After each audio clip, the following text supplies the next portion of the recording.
guys, here's how to fix Fallout 4 if it keeps crashing.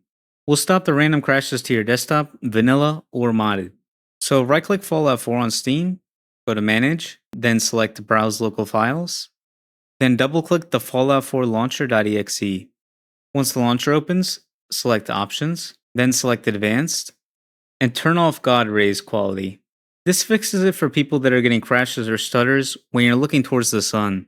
If that didn't work, on Steam, right-click Fallout 4, select Properties, then select Installed Files, then select Verify Integrity of Game Files. Let that run in the background. While that's running, on the left side of this menu, select General, then make sure your launch options doesn't have anything here. If it does, clear it out. Lastly, update F4SC and your DLL plugins to match the game build. Download the build matching your game version and extract them to Fallout 4's root folder. Overwrite anything from before, and you've now fixed Fallout 4 from crashing. If this helped you out, let me know down below.